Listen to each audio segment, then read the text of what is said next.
Have you ever awakened in the middle of the night? The world's so quiet you can hear your own breathing, and a question rises that you would never say out loud. Not, why am I here? Something deeper. Something like, what if everything I believe about myself is backwards?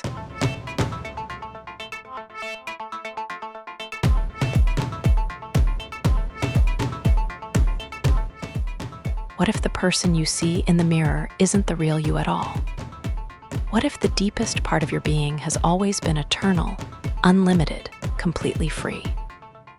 And the only reason you feel limited is because something ancient and mysterious is happening right now inside your own awareness.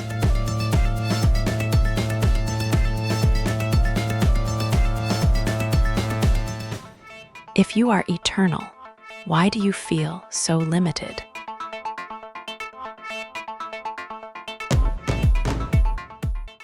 In the next few minutes, I am going to show you exactly why an eternal being would ever choose to feel limited.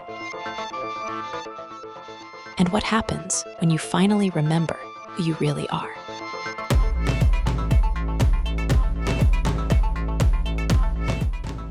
But I need to warn you, this is not a comfort story.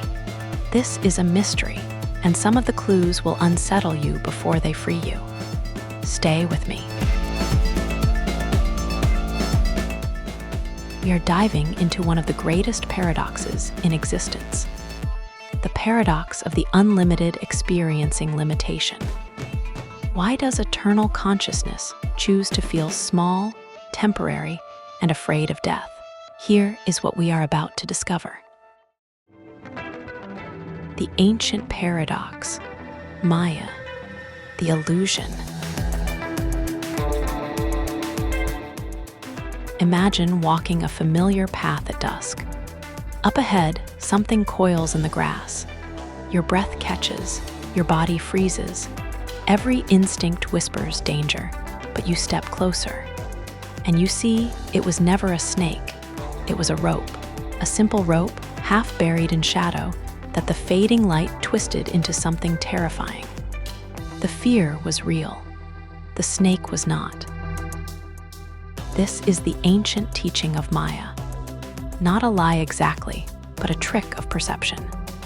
The real appears as something else, and the something else feels utterly convincing. Teachers in ancient India spoke of this mystery for thousands of years. They said that pure awareness, eternal, boundless, never born and never dying, looks at itself through the dim light of human experience and sees something small, temporary, and afraid. The unlimited appears limited. The immortal feels mortal. And the fear, though genuine in the moment, is aimed at an illusion that was never truly there. They described it as divine play, the infinite pretending to be finite, just to experience what infinity cannot on its own.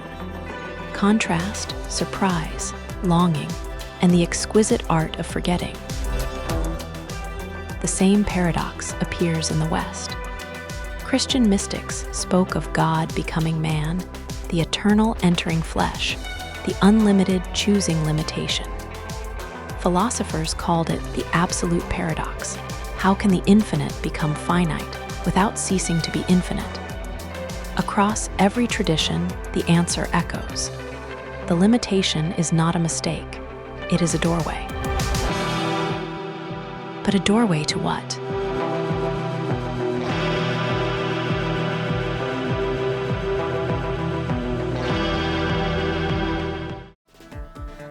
Modern science meets the mystery.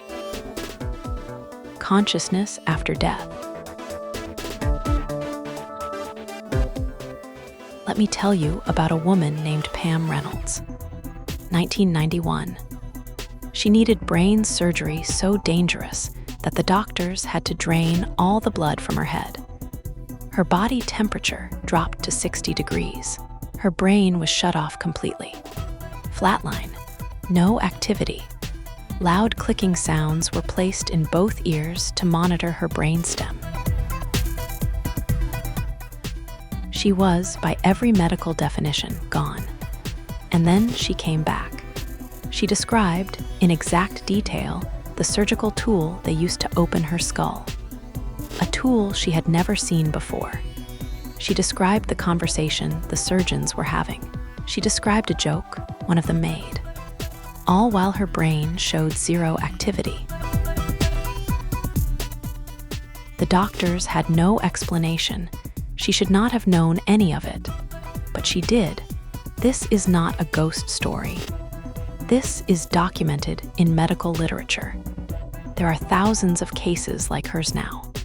People who were clinically dead, not almost dead, not dreaming, literally dead. And they report the same thing. Leaving the body, seeing things they could not possibly see, and returning with one unshakable knowing. They are not their bodies. Consciousness does not seem to die when the brain stops. If anything, it expands. It widens, like taking off something that had been too tight for too long. But here is where it becomes uncomfortable. If you are actually eternal right now, if the real you cannot die, then why does limitation feel so real? Why does death still feel terrifying when you think about it? Why do you still feel like the person in the mirror? That is the next clue, and it is darker. The mechanism of forgetting, the dream of limitation.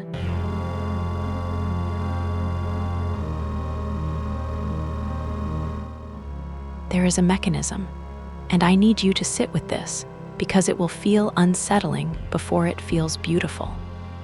Eternal consciousness creates boundaries, walls that are not really there, so it can experience something infinity can never experience on its own. Surprise, longing, the ache of missing someone, the relief of finding them again. Think of your dreams. When you are inside a nightmare, you do not know you are dreaming. The falling is real. The dying is real. The grief is real. And the entire time, you, the dreamer, are safe in your bed. But the dream character does not know that. The dream character is you, wearing a very convincing costume of limitation. Now here is the part that you rarely or never hear anyone considering.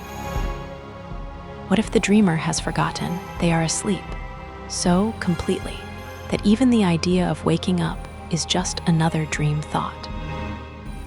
What if spiritual awakening is just a more interesting scene in the same dream? What if the mechanism is so good that there is no outside? That is not a flaw. That is the entire point. The forgetting has to be total. Otherwise, the game does not work. The fear, the smallness, the ticking clock, these are not bugs. They are features. But here is the twist that changes everything.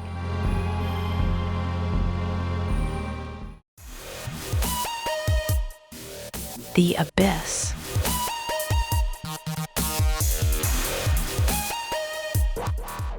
At some point, for some people, the dream begins to glitch. Maybe it is suffering. Maybe it is love so vast it cracks the frame. Maybe it is a near-death experience.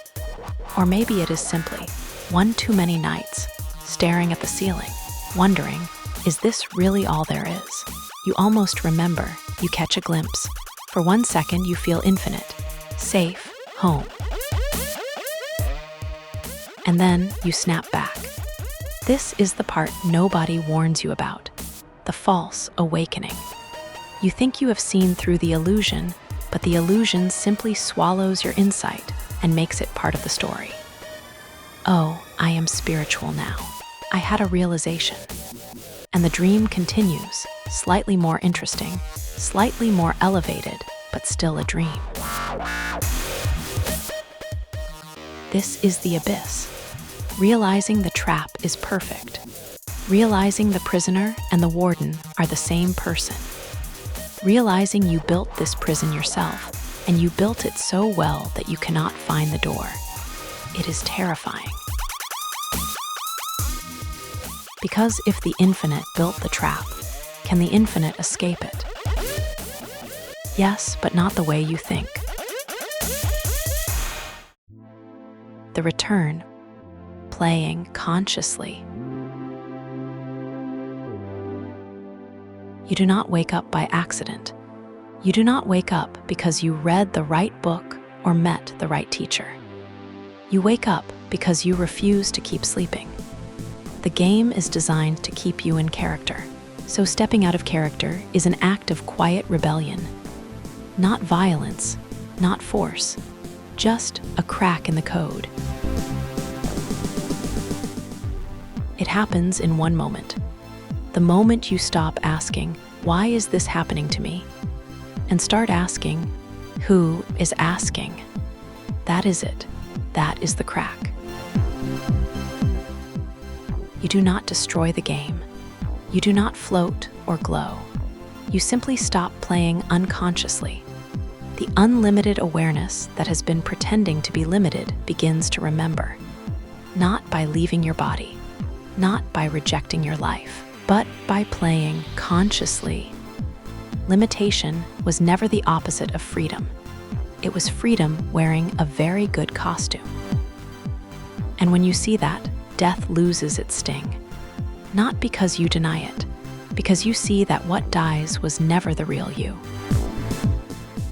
The frightened person in the mirror was always a temporary role, and the play is still beautiful. But wait, there is one more thing. And this is the part that rewrites the entire story. The real reason. We have been asking, why would eternal consciousness ever choose limitation? And the answer we keep hearing is, for contrast, for the game, for the joy of rediscovery. But that is not the real reason. That is only the surface. Here is the deeper truth, and it will sound strange, but stay with me. Even infinity gets lonely. Think about it. If you are everything, all places, all times, all possibilities, who is there to talk to? Who is there to surprise you? Who is there to love? Infinity without a mirror is beautiful silence, but it is still silence. So you built the mirror. You built limitation. You built a self that could forget, so that when it finally remembered, the remembering would feel like reunion, like coming home, like love. The ache you feel right now, the loneliness, the longing for something you cannot name, that is not the pain of a broken person. That is the infinite missing itself. That is the distance you created on purpose, so the return would mean something. You did not choose limitation to eventually escape it. You chose it because the only thing better than being infinite is being infinite and finding yourself again.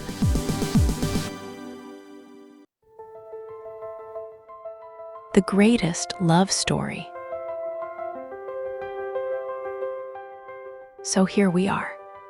We began with a question: if you are eternal, why do you feel so limited? And now you know. You feel limited because you chose to play this game. You built the perfect illusion of separation, so you could experience contrast, love, longing, and the joy of finding your way back. But here is the final secret. Even now, as you hear this, some part of you is still pretending not to know. And that is not a failure. It is perfect. Because that part, the part that chose to forget, is not your enemy. It is your most loyal companion.